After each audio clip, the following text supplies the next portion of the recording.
Colts Nation, if helmets or helmet accessories interest you, make sure to go to greengridiron.com and use code INDSYN at checkout to get the discount code with it. Whether it's mini helmets, full-size helmets, visors, clips, whatever it may be, different face masks, different variations of helmets, alternate helmets, whatever the case, you can get it at Green Gridiron. And again, that's code INDSYN at checkout for the discount. Thanks for stopping by for another video, and now let's get into it. What's going on, Colts Nation? I appreciate you joining me for another video where today we're going to talk a little bit about stuff that we've kind of already been talking about, right? With everything going on with the culture and all the talk about how do we fix it? How did we get here? And of course, that's what I've been trying to think about is how did we get here, right? As I've sat here and covered this team, I've been making NFL content since 2020. I've been making primarily Colts content since last year, 2023, and looking deep diving into this team. And I lied to myself for a long time about the problems that were there and thought, hey, we'll get over it, right? We got a bunch of talent, we'll figure it out, and we just never have. And it's just clear that the culture is off and transitioning from one coach to another, and the culture seemingly changed a little bit last year, and you started to see some differences with this team, but you saw some patterns of a lot of the stuff you had seen before. And so coming into this year, hey, would we be different? Would we revert back to old ways? And we came into this year reverting back to old ways. Seemingly what happened, it just feels to me like the team got comfortable with Shane Steichen, and Shane Steichen got comfortable with the players, basically the exact same team and leadership council, and however they hold players accountable, just really isn't working. Players still late for team meetings or treatments or whatever the case may be. Like, punctuality matters in the real world, and the Colts don't have that right now. They in just not being as dedicated as you should be, not being as punctual as you should be. Like, those habits creep over into everything. And as NFL athlete, like that's what makes the best of the best. The best of the best is because they just all the time winning habits, right? Which is why a lot of people refer to these guys as robots. Right. But when you really think about it, that's just the way you got to be successful at the highest level of your profession. So at the end of the day, the Colts don't have that level of professionalism. And I've just been thinking, man, where did it all go wrong? At what point did it all go wrong? And of course, during the Grigson era, there was some semblance of it, right? Especially when Andrew Luck was out. But I mean, those teams were just so bad. And Andrew Luck was so good, and he was able to carry those teams. So like those years were up and down, and you saw some issues, but a lot of those issues were just the roster. And then when you look forward, we get Chris Ballard, and then Andrew Luck comes back from his injury. We start 1-5. And finished that season 10-1, something like that, or 9-1, I believe, and finished the year 10-6. I think, creep into the playoffs, win a playoff game on the road, 21-0, against the divisional rival Houston Texans. And we were able to do it in Houston. And then coming in, Andrew Luck retires. Like, it felt like in 2018, during that run and in the playoffs, even though we lost in the playoffs, after 2018. I think the feeling everybody had, like Colts fans, football fans as a whole, was like, okay, Andrew Luck figured it out. They got a new GM. They got new coaching. They're going to figure it out with Andrew Luck. This is exactly what he needed. This is the best team he ever had. And we're going to go. And then Andrew Luck quits. Right? And not to say, when you say he quits, I guess it makes it sound probably worse than it should. But of course, we all love Andrew Luck. Like, a big fan of Andrew Luck. I have one or two Andrew Luck jerseys. I think one. I think the other one I'm thinking of is a Peyton Pro Bowl jersey. But I have an Andrew Luck jersey. Always been an Andrew Luck fan, always will be. Now he, of course, headed to Stanford to be the general manager there, which is pretty cool. But it just feels like from the point, for a lot of things we talked about with Anthony Richardson, right? About when your leader goes out, when that quarterback decides he's done, right? And for Anthony Richardson, it was just for a play, and just the message that sends. And for Andrew Luck, he was coming into an era with Chris Ballard where he started flipping the roster, and So a lot of the guys that were playing with Andrew Luck when he retired weren't playing with Andrew Luck the whole time. These are guys that weren't familiar with everything that was Andrew Luck, everything that he went through, everything that he put into it. I just think going from generation to generation, Andrew Luck's retirement just seems like the moment it happened. As I look at the history, and even the up and down years, like I mentioned with Andrew Luck and then him being injured and this and that. And I just think there's something that happened when Andrew Luck ended up retiring. And I think there was even a bit of a rally around Jacoby Brissett, right? He gets, 1 year, $25 million and gets a chance to prove himself as a franchise quarterback when Andrew Luck retires. And early on in the season, he was an MVP candidate. We went into Kansas City and beat Kansas City with Patrick Mahomes. Like we did that. And Jacoby Brissett was an MVP candidate. Then his foot gets stepped on, his ankle's hurt, affects him throughout the season.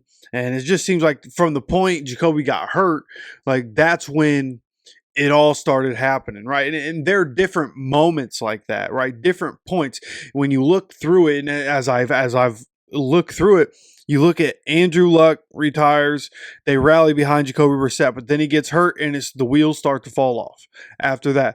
And then, of course, the next season you get Phillip Rivers, and that works out pretty well. You end up, it starts pretty rocky, but you figure it out. You win some games.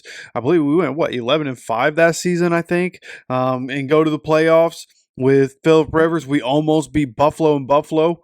And that's when this iteration of this team is based on, and hoping that this team can win, is based on this iteration of this team winning in 2020 with Phillip Rivers.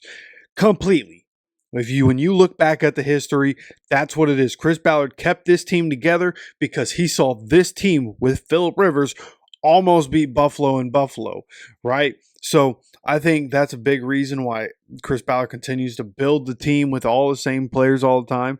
But when you really look at it, over time, more of those moments. After Phillip Rivers, it was Carson Wentz. And Carson Wentz, the inconsistencies. He sprains both his ankles in a game against the Rams in the third week of the season in 2021. And just like that, the rest of the season, maybe it was the second season or second game of that season, whatever, early in the season, he sprains both his ankles. And then after that point, just up and down. But of course, Jonathan Taylor explodes on the scene that year. And then in week 18, all the issues we saw with the Colts throughout that 2021 season, it's all the negative sides of the Colts, all the bad habits came out in week 18 when it mattered the most. And then it was another moment like that. And then boom, that happens. Then 2022 happens. We never recover. That 2021 team has never recovered. Right? From going to the playoffs the year before, almost beating Buffalo in Buffalo, riding that high and having the heartbreak, but having the hope. And then you get Carson Wentz. Jonathan Taylor has a generational type season. And then for it to end the way it did, and this team hasn't been right since. Again, even last year with Shane Steichen, his first season, we end up going 9-8 with Gardner Minshew, mostly Gardner Minshew, and Anthony showed so much promise at the beginning of the season. Through all his flaws, he showed some promise of being electric and being able to make plays. And when you really, it seemed like it was all going right. It seemed like it was turning around. Hey, we got to figure it out. We got a guy who's going to set the culture. And it seemed like that. He cut 2 guys last year. We never figured out why, but seemingly holding guys accountable. And coming into this year, man, there were such high hopes for what we could have been. But it's this team. It's this team. So you go back and you look at it, and it's partly from the Andrew Luck days and how bad those teams were, right? Grigson coming in after Poley and destroying the building, painting over the walls, and so really history, I started this conversation, I guess, on saying, hey, it really started with Andrew Luck. It started in the Andrew Luck era. Grigson had a big hand in what we've become. But everything that's happened since Chris Ballard, like we've had a whole new regime, we've had new coaches, new players, new GM, new front office look. So just something's got to give, something's got to change. And what I know is that nothing is ever going to change unless we start changing a lot of things. There are a lot of things that have to be shifted, just all around, right? What we've been for the last decade in the NFL, completely unacceptable from where we were. Again, through multiple regimes of front office and coaches and players, and it's just got to get better, right? Through all the stuff. The ups and the downs and the hope that we've had over the years, and seemingly at the moment, a lot of Colts fans with the season over, where a lot of us are dejected and a lot of people not really caring about the team right now. But of course, we'll all come around. They'll and I guess that's the hard part. Maybe Colts fans will come around. Depends what they decide to do this offseason, right? What do we do this offseason to try to compete with the best teams in the NFL? That's going to be a massive question this year, is what do we do to try to compete with the other teams in the NFL, specifically in the AFC, and being able to win our division? What are we going to do? And the answer to that is going to decide whether or not Colts fans are interested next year. So, and hopefully, man, we just got to get it turned around. I don't know how specifically they get it turned around. I just know just like DeForest Buckner said, there have to be a lot of changes. You got to be able to change a lot of personnel. You got to get new people in the building that don't have the habits of all the people in the building, right? And get some new people in, get new people into every single position group, right? And try to get different forms of leadership, get different voices that haven't been heard for years in the locker room. I think that's going to be good for this team. So we'll see what happens. But again, this is just a conversation about just trying to figure out where it all went wrong. Right. And I think we went through a lot of things, starting, going back into Grigson and him being a terrible team builder. Letting it get to a point where Andrew Luck retires, and seemingly, just falling apart after that. Even though we went to playoffs, and then the Jacksonville game happens, and since then this team just hasn't been right. That's where I'm at. Right, looking at the history of it, I feel like I nailed it. I think we got it. And it all culminates to losing against the Giants, the worst team in the NFL. When you got to win to even have a chance for the playoffs. So that's just where we are right now. Of course, I want to know what you guys think. Where do you think it all went wrong?